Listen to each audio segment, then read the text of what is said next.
Irmãos, como nós estamos de pé, vamos abrir as Escrituras Sagradas, a Palavra de Deus, que é infalível.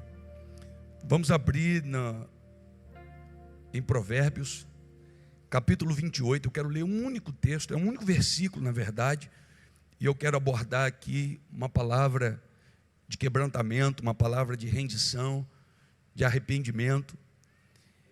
Esse não é tempo de colocar Deus contra a parede, mesmo porque ninguém tem essa autonomia, esse direito, mas é tempo de nos prostrarmos diante dele, suplicando a sua misericórdia, suplicando o seu favor, a sua compaixão. Algumas pessoas parecem que querem tratar em pé de igualdade com Deus, mas não dá nem para pensar nisso, irmãos. Ele é o Deus Todo-Poderoso que está sentado sobre um alto e sublime trono, e nós somos só comedor de arroz com feijão, né? Suscetíveis a enfermidades, a fraquezas, nas nossas oscilações, né? Tem hora que a gente se acha muito forte, outra hora nem tanto, algumas vezes muito animado, outras vezes mais xoxo, e Ele é o Deus imutável, que está sentado sobre um alto e sublime trono que não muda. Então o que nós devemos fazer numa noite como essa? Nos prostrarmos, clamarmos por compaixão e por misericórdia. Provérbios capítulo 28, versículo 13, apenas o 13. Diz assim o texto sagrado: o que encobre as suas transgressões nunca prosperará, mas o que as confessa e deixa alcançará misericórdia. Vamos todos juntos? O que encobre as suas transgressões nunca prosperará, mas o que as confessa e deixa alcançará misericórdia. Os homens, o que encobre as suas transgressões nunca prosperará, mas o que as confessa e deixa alcançará misericórdia. Mulheres,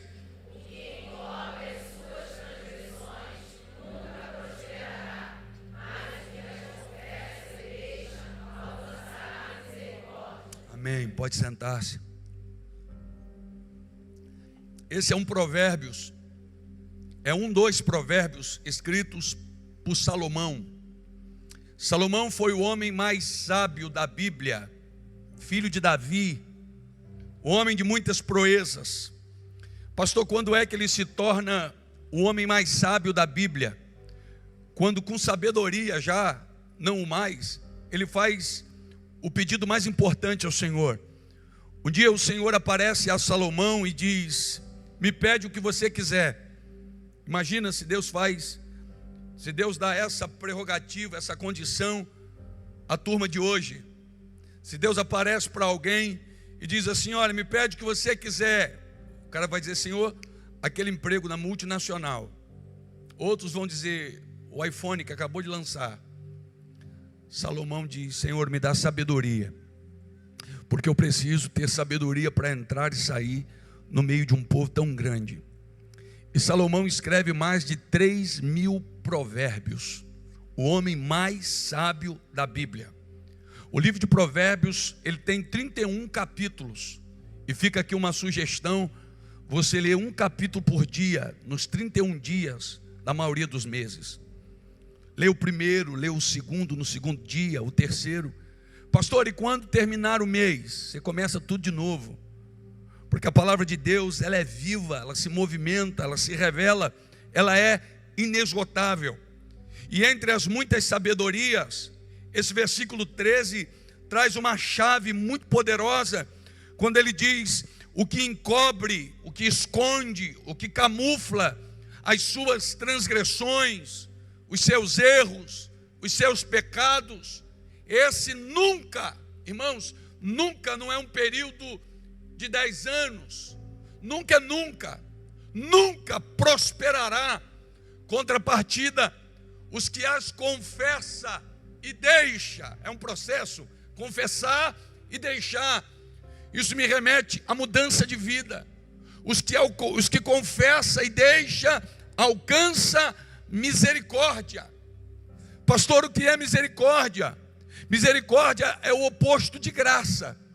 Graça é quando Deus me dá o favor o presente que eu não mereço. Misericórdia não.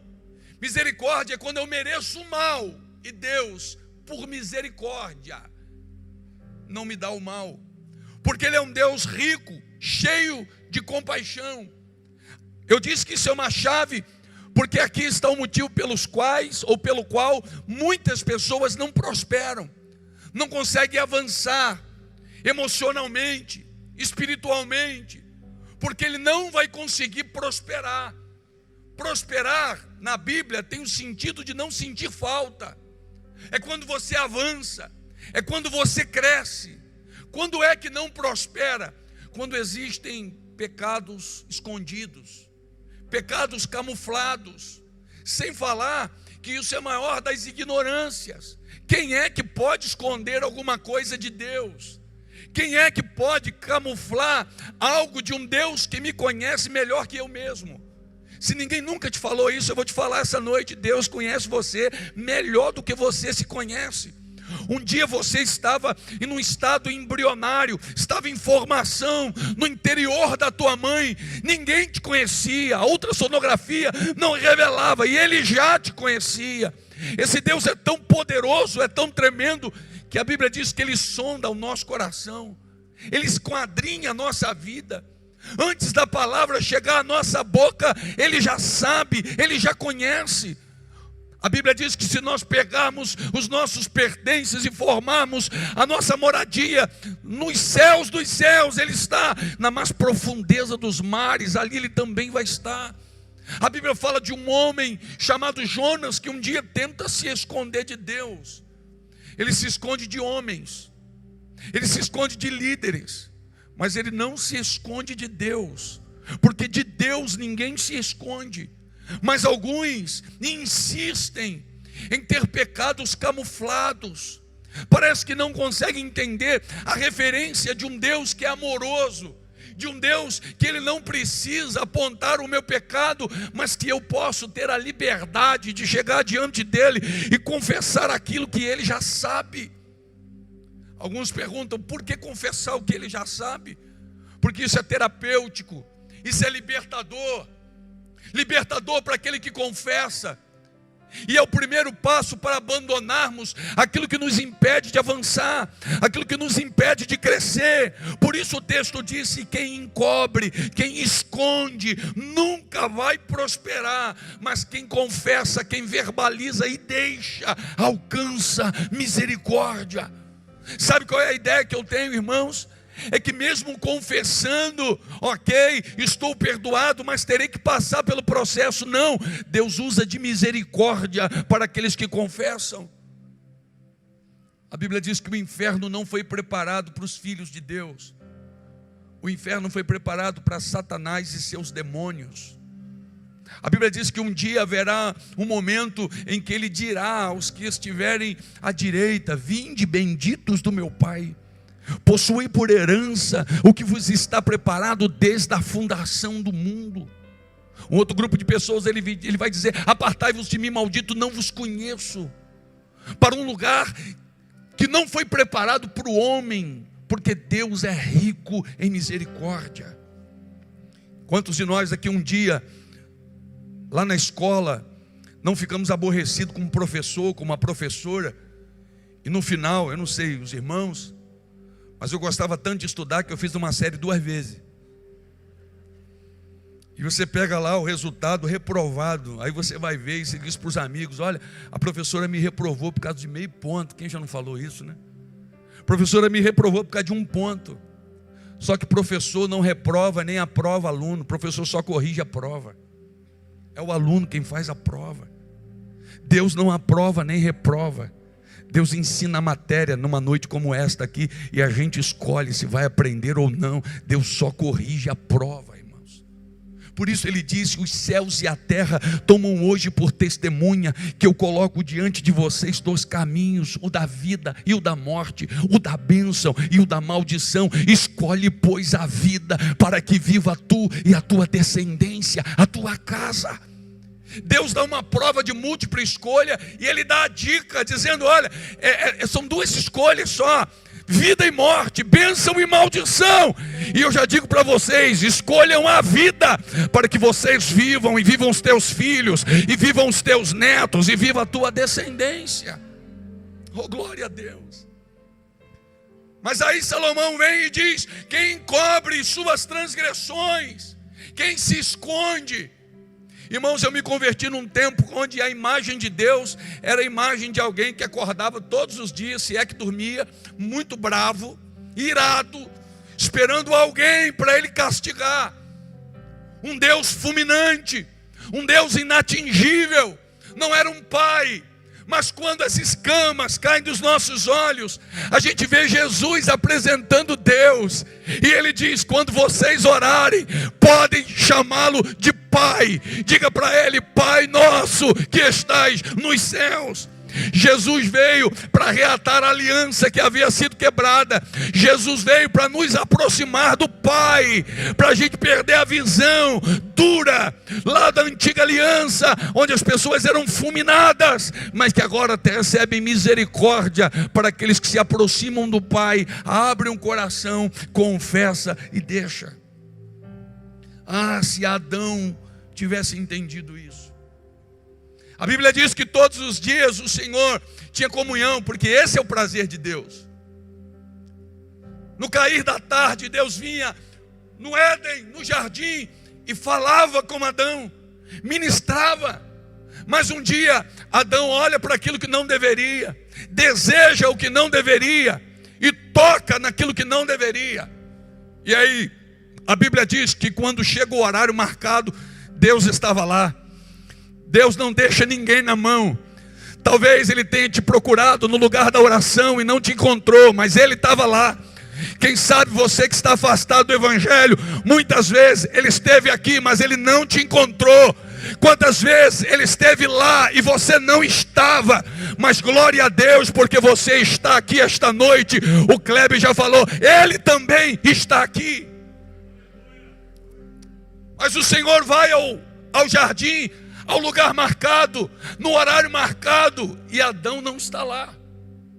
E aí você pode ver um Deus todo-poderoso andando pelo jardim, e a pergunta é: Adão, onde estás? Adão, onde estás? Querido, você pode conceber a ideia de um Deus que é onisciente, não sabendo aonde Adão está? É claro que não. Aquela era uma pergunta que Deus já sabia a resposta, mas talvez Adão não soubesse. Quantas das vezes nós estamos escondidos, achamos que não estamos, e aí é preciso Deus numa noite como essa dizer: onde você está, Adão? Adão, onde você está? Você está onde eu quero? Você está do jeito que eu quero? Você está na posição que eu quero? Eu não sei atrás de que árvore Adão estava, mas estava atrás de uma. E ele, muito sem graça, deve pôr a cabeça para o lado da árvore assim: Senhor, estou aqui. E Deus diz: ô Adão, o que você está fazendo aí? Ontem você não estava aí. Antes de ontem você não estava aí. 2020 você nem estava aí, Adão. Adão, em 2019 você estava lá no congresso. Você estava na oração, Adão. Adão, quando você tinha 15 anos, você estava lá no ciclo de oração. Você estava no congresso da juventude. Adão, você estava pregando. Adão, você estava cantando. Adão, você se emocionava. O que você está fazendo aí? Aí Adão diz assim: Senhor, aconteceu um problema aqui de ontem para hoje. Eu descobri que estou nu, e eu tive vergonha do Senhor, e eu achei que dava para me esconder de Ti. Irmãos, quem cobre suas transgressões nunca prosperará, mas quem as confessa e deixa alcançará a misericórdia. Deus te trouxe aqui para tirar o medo que te sequestra. Dizer: você não precisa ter medo de me contar aquilo que eu já sei. Só abre o coração, põe para fora, e eu saro você. Eu faço você prosperar na minha presença, porque quem confessa e deixa alcança misericórdia. A Bíblia diz que um dia Deus chama um exército para invadir o exército inimigo, e Deus diz: olha, ninguém pode tocar em nada, porque tudo que está lá é maldito. Não traga maldição, é anátema. E diz a Bíblia que esta é a orientação que Josué dá. Ô gente, ninguém entra, ninguém toca, é tudo maldito, vamos só vencer a guerra. Mas diz a Bíblia que um homem chamado Acã, quando ele entra e ele olha nos despojos do inimigo, ele vê uma capa babilônica. E essa capa é bonita, o problema é esse. Ninguém é tentado se não cobiçar, e ninguém cobiça aquilo que aparentemente é feio. A capa é bonita, é uma capa babilônica. E ele olha para a capa, sabedor de que não deveria tocar, mas ele pega, parece que ninguém está vendo, parece que nada vai acontecer. Ele esconde, leva para dentro da sua tenda. A Bíblia diz que ele esconde debaixo da sua cama. Irmãos, esse talvez seja um dos estados mais perigosos do ser humano. É quando o ser humano consegue dormir em cima do pecado. Eu me lembro antigamente que lá na casa da gente tinha um colchão de capim. Quem lembra de colchão de capim? Ô irmãos, você tinha que estar com muito sono para dormir naquilo. Espetava tudo. Sabe quando é bom? É bom quando o pecado dói. Mas quando a pessoa já não sente mais a dor do pecado, ela lida com o pecado como se pecado não fosse. Arrancava um buraco, enterra e dorme sobre o pecado todo dia. Só tem um problema: quem esconde suas transgressões nunca prospera. Eles venceram uma grande cidade. Agora tem uma outra batalha, sabe por quê? A vida é feita de batalhas. Se ninguém te falou isso, eu estou te falando esta noite. Talvez você esteja vencendo uma batalha, e outra batalha vai surgir, e outra batalha, e nós vamos ter sempre uma batalha até Jesus voltar. É por isso que a gente precisa andar em dependência. Então diz a Bíblia que tinha uma outra batalha, só que agora era uma cidade muito pequena chamada Ai, muito pequena. E a Bíblia diz que Josué, como um líder, manda algumas pessoas ir na frente, dar uma olhada para ver qual era a estratégia de guerra que eles iam montar. E quando as pessoas vão lá, elas subestimam o inimigo. Elas voltam e dizem assim: olha, não precisa cansar o povo não, porque é uma cidade pequenininha. Isso é fava contada, isso é batalha ganha, isso é vitória anunciada, já ganhamos. A soberba precede a queda. Deus rejeita o soberbo e dá graça ao humilde.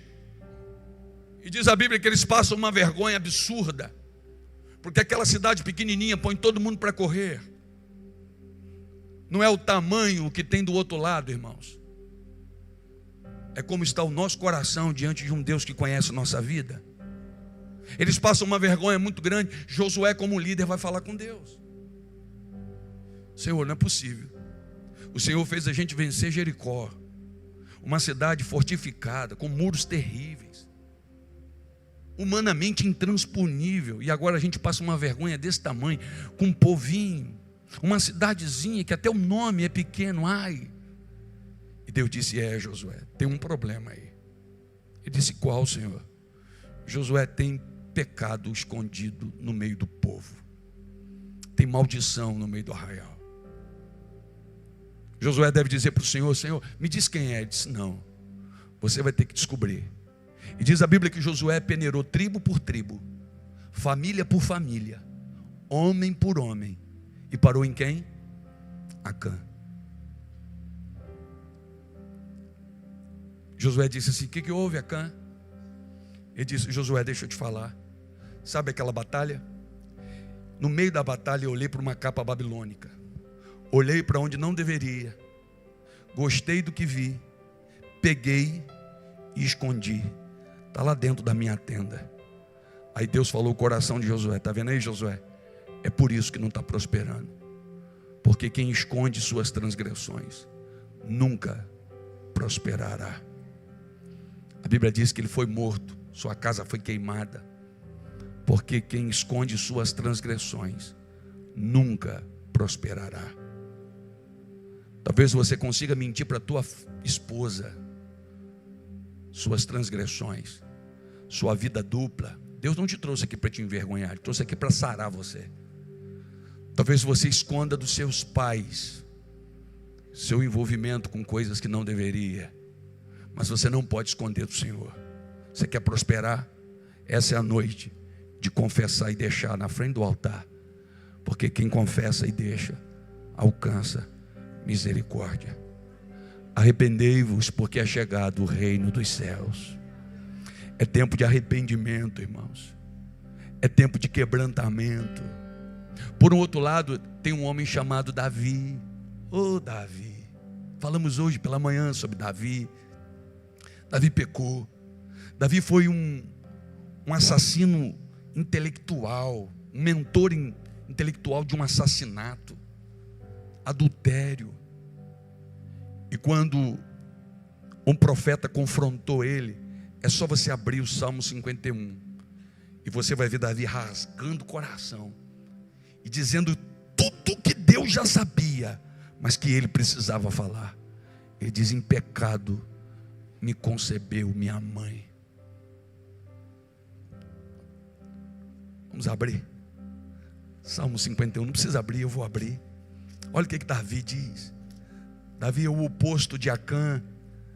Ele não se esconde como Adão, mas ele diz: tem misericórdia de mim, ó Deus, segundo a tua benignidade, apaga as minhas transgressões, segundo a multidão das tuas misericórdias, lava-me completamente da minha iniquidade, purifica o meu pecado, porque eu conheço as minhas transgressões. Eu posso mentir para qualquer um, mas eu conheço as minhas transgressões. O meu pecado está sempre diante de mim. Contra ti somente pequei, e fiz o que aos teus olhos é mal, para que sejas justificado quando falares e puro quando julgares. Eis que iniquidade fui formado, em pecado me concebeu minha mãe. Eis que amas a verdade no íntimo, e no oculto me fazes conhecer a sabedoria. Olha Davi, irmãos: purifica-me com o ensopo e ficarei puro, lava-me e ficarei mais alvo que a neve. Faz-me ouvir júbilo de alegria, para que gozem os ossos que tu quebraste. Esconde a tua face dos meus pecados e apaga todas as minhas iniquidades. Davi não está dizendo: Senhor, se eu fiz alguma coisa, eu fiz, Senhor, eu fiz, e eu te peço, apaga todas, não são poucas, não é uma, são todas as minhas iniquidades. Cria em mim, ó Deus, um coração puro, renova em mim um espírito reto. Não me lances fora da tua presença, e não retires de mim o teu espírito. Torna-me a dar alegria da tua salvação. Davi está dizendo: eu perdi isso, Senhor, mas torna-me a dar alegria da tua salvação. Sustém-me com espírito voluntário. E quando o Senhor fizer isso, então ensinarei aos transgressores os teus caminhos, e os pecadores a ti se converterão. Davi sabia que quem confessa e deixa, alcança misericórdia. Davi foi perdoado pelo Senhor. Davi teve uma história linda depois de tudo isso. Sabe por quê?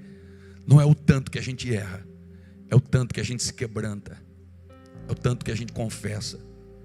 O meu pastor amado que eu tive, ele dizia o seguinte: pastor Paulo César Teixeira Costa, ele dizia que não é mais limpo quem nunca se suja, é mais limpo quem sempre se lava.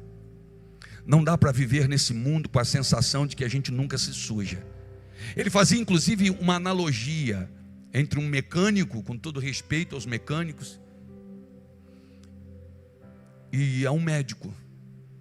Ele disse: o médico que entra no seu escritório com ar-condicionado, não sua, não lida com graxa, ele passa o dia todo ali. No final do dia, ele vai para casa e a esposa diz assim: filho, você vai tomar banho? Ou como diz lá em espanhol, vai banhar-te? E ele diz assim: não, eu nem me sujei, fiquei o dia todo no escritório, o ar-condicionado ligado.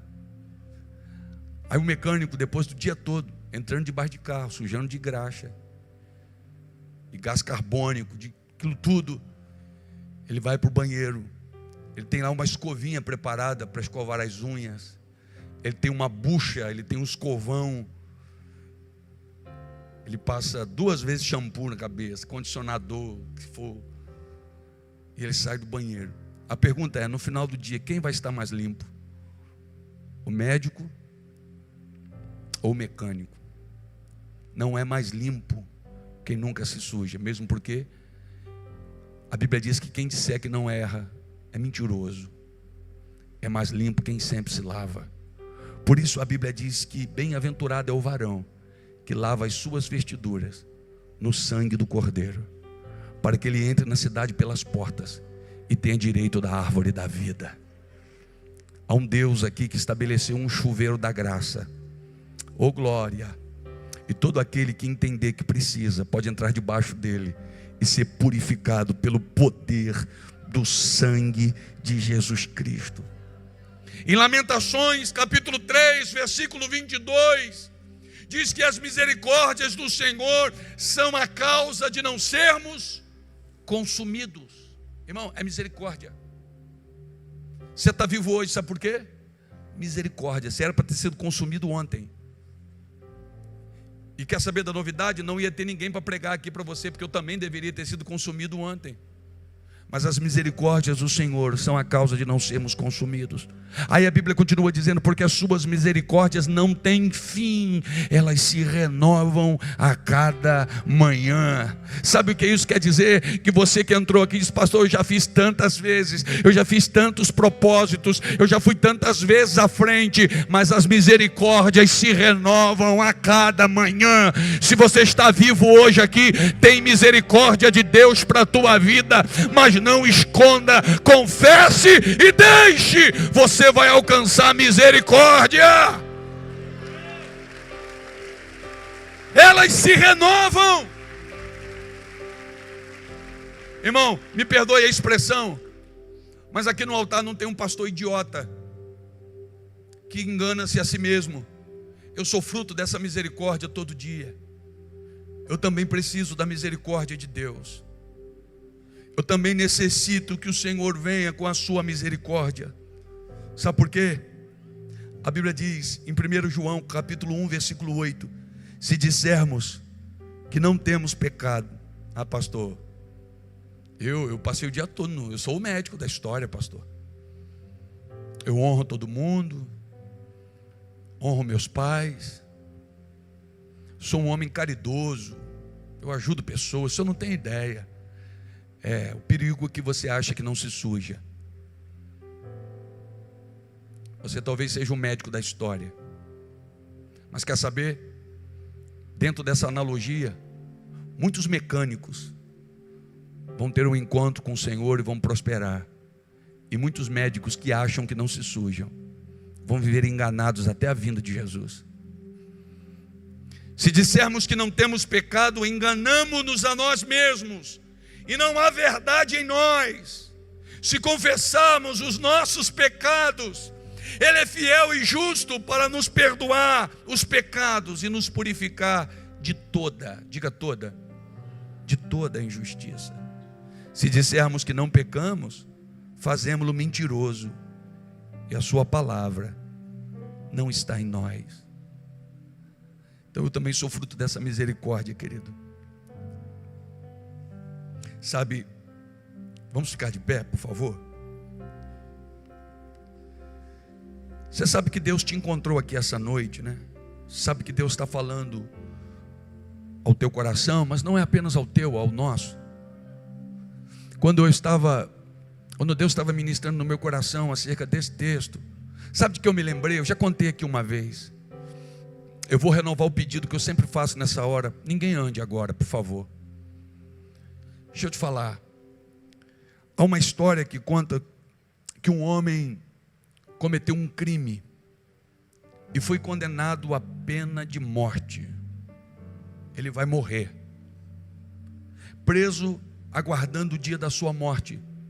Quando o juiz começou a olhar os processos, os mais próximos, encontrou o caso deste homem, perguntou às pessoas que estavam com ele que detalhasse o caso, e ao saber do caso, o juiz decidiu, por algum motivo, usar de misericórdia. Diga, eu vou perdoar esse homem. Faz o seguinte, escreve uma carta aí, dando liberdade a esse homem. Ele é contrário de morrer, ele vai ficar livre para ir e vir. E a história diz que esse homem se vestiu de pastor, colocou dentro da Bíblia a carta e resolveu e pessoalmente entregar ao homem condenado. Só que esse homem tinha ojeriza a cristãos, a evangélicos. E quando o homem chegou na prisão, perguntou quem era fulano de tal, ele começou a cuspir, a xingar e a mandar o homem embora, rejeitando sua presença ali. E o juiz, disfarçado de pastor, tentou algumas vezes se aproximar, sem sucesso, até que desistiu e foi embora. Alguém que sabia, depois que o juiz foi embora, foi na grade e falou para o condenado: rapaz, você não tem ideia quem era o cara. O cara era o juiz, e ele veio trazer sua liberação. Você não ia mais morrer, cara. Você agora vai morrer, e sua morte será amanhã. No dia seguinte, em praça pública, para ser executado, deram a ele as últimas palavras.